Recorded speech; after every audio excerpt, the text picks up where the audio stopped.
नमस्कार दोस्तों, स्वागत है आप सभी का आप ही के चैनल में। आज 26 जनवरी है, तो आज कुछ रेवोल्यूशन हम लोगों को भी करना चाहिए, कुछ क्रांति ट्रेड में हमें भी लाना चाहिए। मैं इसी इच्छा से और सबको कुछ बढ़िया कुछ बताने के लिए ये वीडियो बना रहा हूँ। आप लोग इसे बहुत ध्यान से समझें, सुने और आशा करता हूँ कि इसके जानने के बाद आपके ट्रेड में काफ़ी परिवर्तन हो। चलिए शुरू करते हैं। दोस्तों, अभी जो वीडियो की सिलसिला जारी है, इसमें हम लोग एडुकेशन की जिस पार्ट में है उसको थोड़ा सा और एडवांस करना चाहेंगे। जैसे हमने आपको बताया था कि जैसे यहाँ पे हम लोग लक्स एल्गो का इंडिकेटर यूज़ करेंगे तो उसमें बहुत इजीली हम लोग आइडेंटिफाई कर पाएंगे कि किस जगह ये स्ट्रक्चर का जो ब्रेकआउट है वो कहाँ कहाँ मिलेगा और हमें ट्रेड की अपॉर्चुनिटी कहाँ कहाँ मिलेगी। अब मैंने उसमें बताया था कि जैसे उस जी स्ट्रक्चर ब्रेकआउट में मेनली क्या होता है कि एक ऑर्डर ब्लॉक का कॉन्सेप्ट उसमें होता है। ये जहाँ नीचे से कैंडल रिवर्स करती है किसी भी जगह से, तो उसको उस जगह के आसपास यहाँ ऑर्डर ब्लॉक बनते हैं। हाँ, अब ये ऑर्डर ब्लॉक बनते हैं तो इसका मतलब ये नहीं है कि यहाँ पे बहुत सारे वॉल्यूम होंगे। जैसे ये वॉल्यूम यहाँ आया था, यहाँ नहीं। अभी देखिएगा, रिसेंटली मैं ये अवंती शीट का चार्ट खोल रखा हूँ, इसमें आप देखेंगे तो इसमें जो वॉल्यूम यहाँ आई है, ये यहाँ पे इसको इन्होंने मार्क किया है ना। तो ये ऑर्डर ब्लॉक का मतलब ये नहीं होता कि उसमें बहुत सारे ऑर्डर हुए हैं या वहाँ से वॉल्यूम हुई है, ऐसा नहीं है।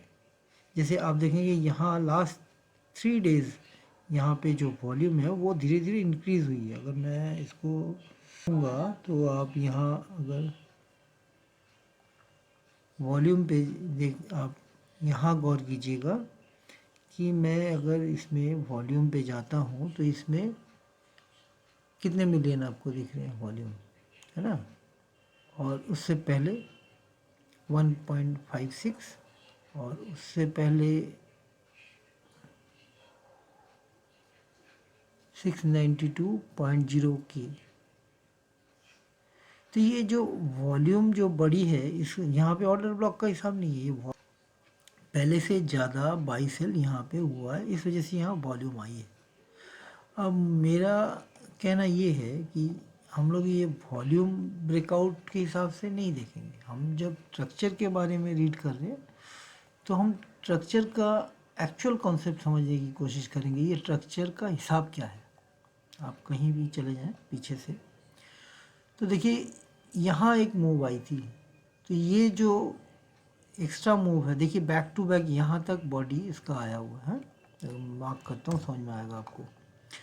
तो ये जो फोर्स आई थी, जो ऑपरेटर या इंस्टीट्यूट के बाई की वजह से अप साइड में गई है, ये देखने के लिए होता है ना कि यहाँ बताया जाता है कि देखो हम लोग ऊपर जा रहे हैं, ये स्टॉक ऊपर जा रही। तो ये फॉलोअप होती है, उसके साथ जो रिटेलर है वो लग जाते हैं, वो बाई करते हैं। तो ये मूव होती है, अप साइड जाती है। तो फिर क्या होता है कि उसका बैक टू बैक फिर से वो जगह रीटेस्ट होती है। अब देखिए यहाँ तक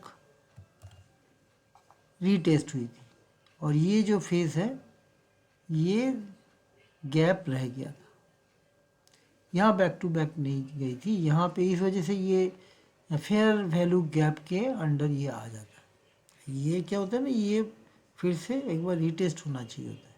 आप देखिए यहाँ पे जैसे ये अप साइड गई है, तो रीटेस्ट का मतलब ये नहीं है कि रीटेस्ट मतलब ये जो कैंडल की विक है, ये विक उस एरिया में आना चाहिए।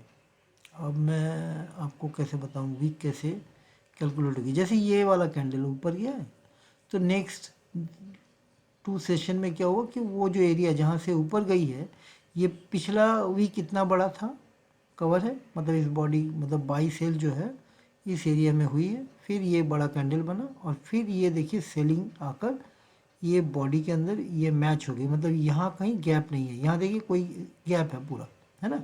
यहाँ कोई भी वीक किसी कैंडल की आई नहीं है। थोड़ा ऊपर कर देते हैं। एग्जैक्ट ये जो जगह है, इस जगह पे आई नहीं है मार्केट, तो क्या हुआ, धीरे धीरे धीरे धीरे ये ट्रेड होता रहा और बाद में देखिए फिर से इस एरिया में आया। मतलब क्या होता है, मार्केट कहीं कोई गैप नहीं छोड़ता, बोथ साइड प्राइस जो है बाई सेल होनी चाहिए। आप कहीं भी जाएंगे तो आपको बोथ साइड बाई सेल होते हुए दिखेंगे, या तो उसकी वीक उस एरिया तक है या तो नहीं होगी, तो फिर से वो रीटेस्ट होगा, ये कंफर्म है। अब जैसे यहाँ देखिए ये जो मूवमेंट आई है, तो इसमें आप देख सकते हैं बैक टू बैक आपको पीछे से इतना तो चेक हुआ पड़ा मिला है, ठीक है ना। मैं पीछे वाले दाग हटा देता हूँ, आपको समझने में मिलेगी। ये गैप तो फिर से यहाँ फील हो गया, थोड़ा सा जो है इसको हम लोग माइनस करके चल सकते हैं। ये देखिए यहाँ पे फिर से फेयर वैल्यू गैप हो गई, जिसे FVG कहते हैं, ये गैप हो गई। उसके बाद मार्केट ने यहाँ तक रीटेस्ट किया, फिर से इसको। अब देखिए उसके बाद क्या हुआ कि जैसे जैसे मार्केट चलती है तो ये उसकी जो वीक वगैरह लेके ये जो कैंडलें बनती हैं, वो देखिए बाई टू बाई मैंने बैक टू बैक इसका टेस्ट होता जाता है। जैसे यहाँ से ये मार्केट ऊपर गई है, देखिए यहाँ तक वीक था, अब आपको सही से समझ में आएगा, यहाँ तक वीक था, फिर मार्केट ने कहाँ तक रीटेस्ट किया, उस वीक के ऊपर तक ना। तो ये जो मतलब सिस्टम है, इसमें क्या होता है कि हर कोई मतलब कोई भी चार्ट आज जैसे आप जब देखेंगे, तो आप जब अपना एनालिसिस करेंगे तो आपको समझ में आएगा बाई सेल होनी चाहिए। यहाँ जैसे बाई हुई, फोर्स ऊपर गया, फिर उसके बाद क्या होता है, जहाँ तक वो वैल्यू जहाँ पे बाई हुई थी उस वहाँ तक फिर से रीटेस्ट होती है और मार्केट फिर से ऊपर जाने की तैयारी होती है कि फिर से वापस आती है।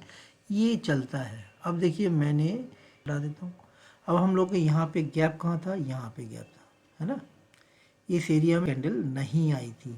अब आप धीरे धीरे देखिए ये मार्केट फिर से नीचे आया और इसने ये गैप फिल कर दिया। ये जो फेयर वैल्यू का जो गैप रह गया था, मार्केट कहीं उसे छोड़ती नहीं है, वो कवर करके चलती है। देखिए आज हो, कल हो, एक महीने बाद हो, ये गैप पूरा भर जाता है। ये सिस्टम है।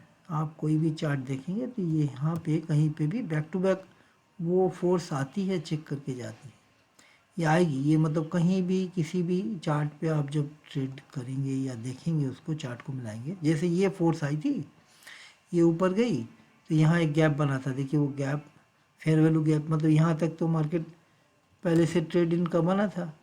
फिर यहाँ पे कोई कैंडल थी नहीं, पीछे वाला हटा दीजिए, सामने वाला, सामने से देखिएगा, पीछे वाले कैलकुलेशन को सिर्फ जहाँ लास्ट कैंडल का मूव है उस एरिया के बाद ये फोर्स बाइंग फोर्स बनी थी और उसी होता है, और फिर से ये रिटेस्ट हुआ, नीचे आ गया, है ना। तो भी क्या मतलब अब जो है कहीं कोई गैप नहीं बचा। देखिए यहाँ पे वीक है, ये कैंडल ऊपर गई, फिर से ये आई, ये जगह रिटेस्ट हुआ, ठीक है, फिर कैंडल ऊपर चली गई है। अब यहाँ पे फिर से देखेंगे तो यहाँ पीछे यहाँ वीक है। देखिए मैं आपको कंटिन्यू कोई भी स्टॉक आप उठाएंगे, ये चीज़ आपको मिलेगी जो कहीं कोई बताता नहीं कि इसमें लॉरेंस अवंती शीट में आपको कहीं नया ट्रेड प्रॉफिटेबल नहीं मिलेगा, मतलब इस तरीके का कोई मौका नहीं मिलेगा। देखिए छूट चुका है, ये सब कवर हो गई है अभी तक, ठीक है। अब ऐसे ही आप दूसरे किसी चार्ट में भी जाकर देखेंगे तो आपको समझ में आएगा। मैं किसी कोई एक और चार्ट खोल लेता हूँ, देखें, ठीक है, कोई भी चार्ट। अगर आपको अपना कोई चार्ट समझ में नहीं आ रहा तो आप ज़रूर मुझे कमेंट करें, और अपने टेलीग्राम में आप उस चार्ट को पोस्ट कर सकते हैं या स्टॉक का नाम बता सकते हैं, हम उस पर डिस्कस करेंगे। कोई दिक्कत होगी तो हम ज़रूर बताएंगे। और मैं कहूँगा कि आप लोग जब इस वीडियो को देख रहे हैं तो अगर उससे कुछ भी थोड़ा सा भी आपको समझ में आता है, हेल्प आती हो, तो आप ज़रूर दोस्तों से शेयर करिए। और मैं कहूँगा कि चैनल को आप लोग वीडियो तो ज़रूर देखें, मगर आपका लाइक और कमेंट नहीं आ रहे हैं, वो थोड़ा आप इसमें ज़रूर डालें। तो जैसे कोई भी चार्ट हमने देखा तो इसमें देखिए ये तो साइडवेज चार्ट है, तो इसमें कोई वैसा खास गैप नहीं मिलेगा। यहाँ कुछ गैप बने थे, मगर यहाँ पे देखिए ये जो रेंज है पिछले वाले एरिया का और इसमें खास फर्क तो डिफरेंस नहीं है। ये कैंडल की वीक इसको कवर कर चुकी है।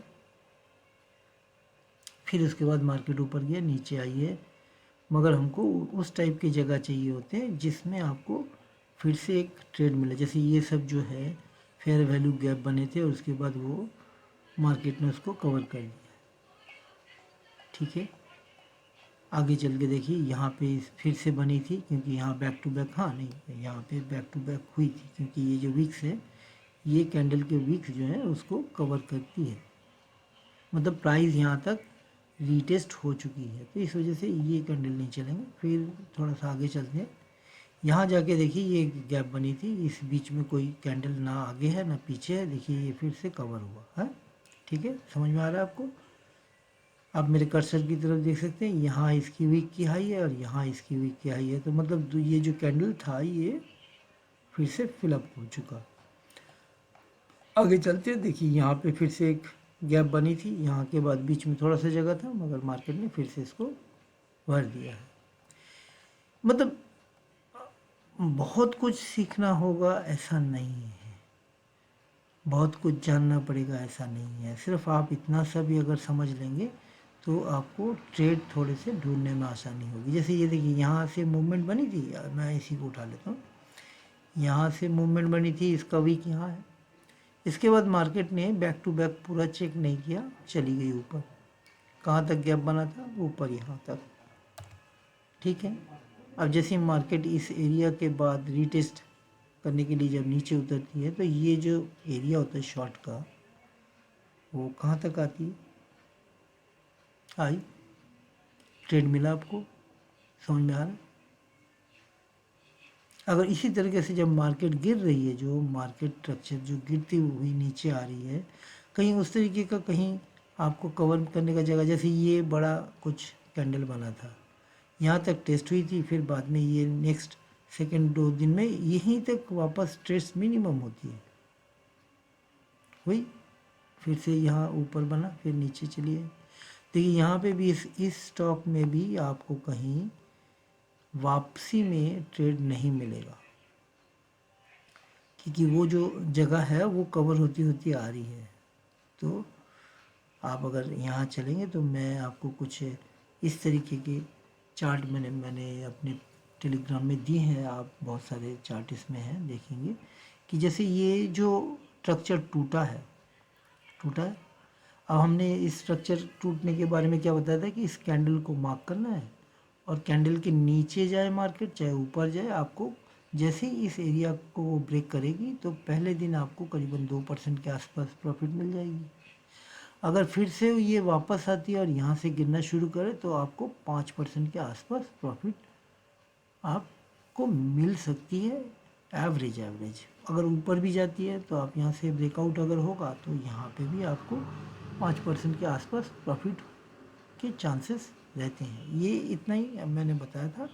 इंटरडे में जब ये ब्रेक करेगी इस लेवल को तो उस दिन करीबन 2% के आसपास होता है। मैंने बहुत सारे स्टॉक में आप लोगों को दिखाया भी है, बताया भी। जैसे देखिए यहाँ पे बहुत ये इस चार्ट में आप देखिए अपलोड टायर में, इसमें ये एरिया ब्लॉक, मतलब ये जो स्ट्रक्चर है ये ब्रेक हुई है इस कैंडल के थ्रू। अब ये क्या है कि यहाँ एक या तो ये इसके नीचे जाए तो आपको एक ट्रेड मिलेगा, या इसके ऊपर चले तो यहाँ से आपको ट्रेड मिलेगा। जिस दिन ब्रेक करेगी उसमें क्या होगा, कम से कम 1 से 2% का ट्रेड आपको यहाँ इस रेंज के बाहर मिलेगा।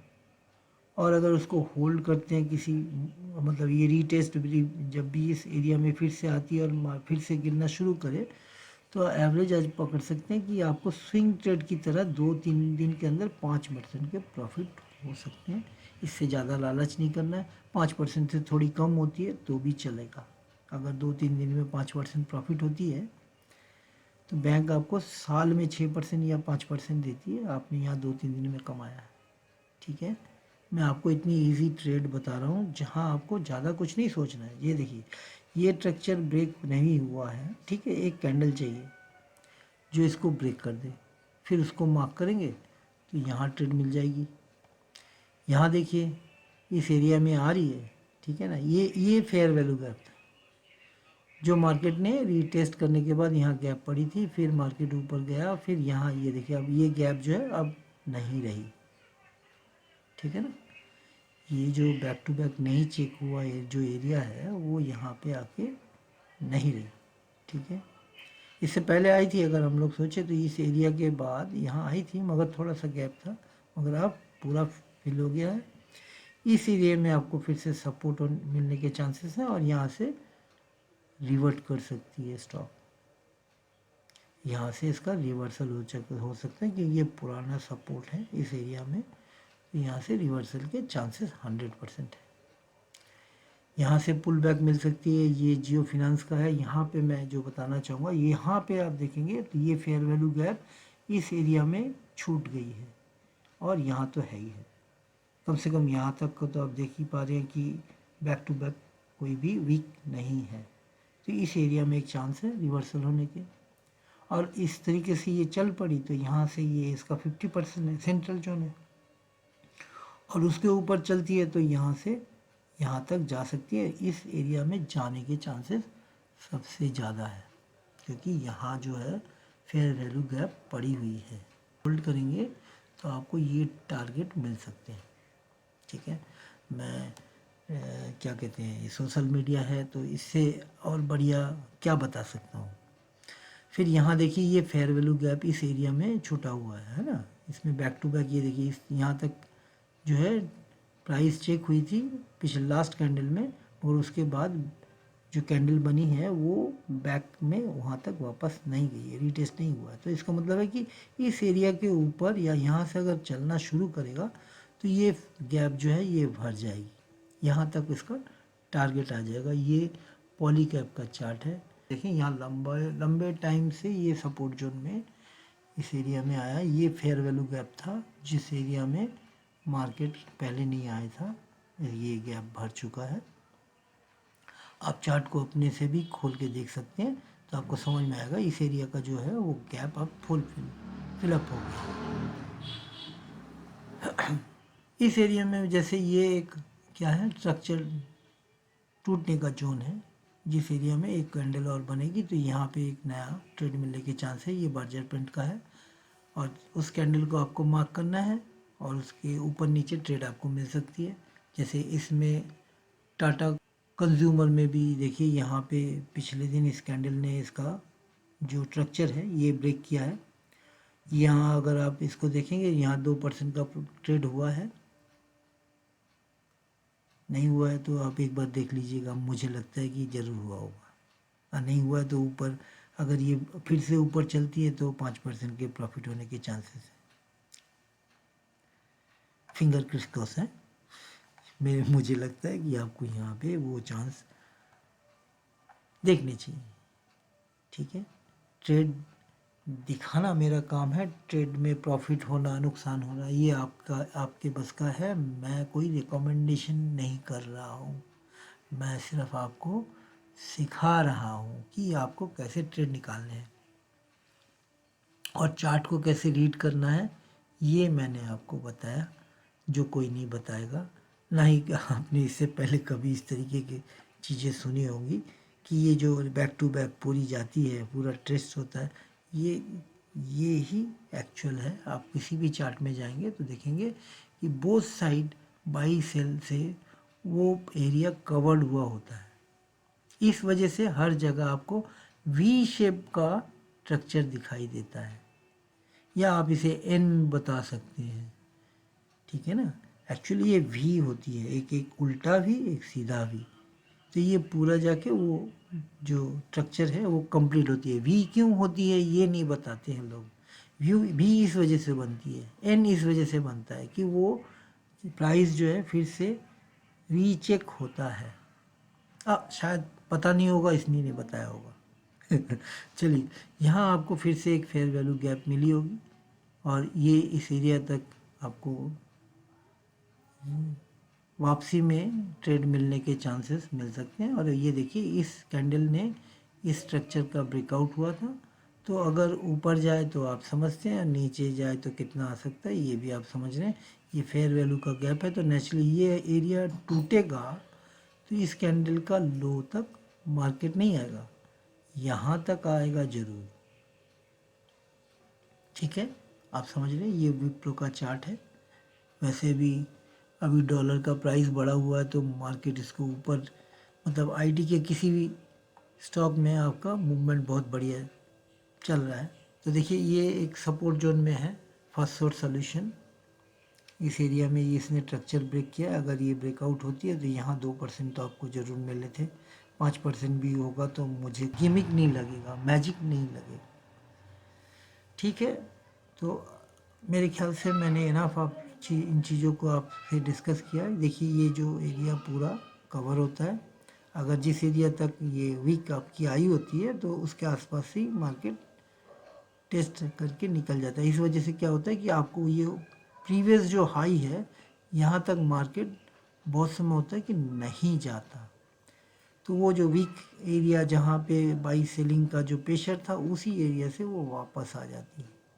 अब लोग क्या बताएंगे कि ये जो ऑपरेटर है यहाँ पे उसने पूरी उसकी जो क्वांटिटी है नहीं बिकी, फिर उसने मार्केट को नीचे गिरा दिया, फिर ऊपर ले आते हैं उसी क्वांटिटी पे, फिर वहाँ से सेल करेंगे, मतलब वगैरह वगैरह ब्ला ब्ला बहुत कुछ आपको सुनने को मिलेगा। और वो ट्रेड बैक टू बैक चलती है। हर कैंडल में ये चीज़ें आपको कवर होती हुई दिखाई देगी।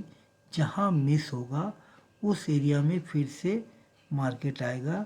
ये फेयर वैल्यू गैप है जो कवर करने के लिए मार्केट आएगा। यही इसकी फितरत है और इस तरीके से ये पूरी मार्केट चलती है। आप कहीं भी इस चीज़ को कर दिए, गैप आपको थोड़े ढूंढने पड़ते हैं। फेयर वैल्यू गैप का ट्रेड बहुत बढ़िया होता है। लोग वेट करते हैं, जिन लोगों को ये सब चीज़ें पता है वो वेट करते हैं कि कैसे इसको ट्रेड करना है। यहाँ पे देखिए ये फेयर वैल्यू गैप बनी थी तो वो अब फिलअप होने को आ रही है। ठीक है, ये टीटी के प्रेस्टीज है। चार्ट तो मैंने बहुत सारे पोस्ट किए टेलीग्राम में, आप जाएंगे तो आपको ये सब चीज़ें दिखेंगी।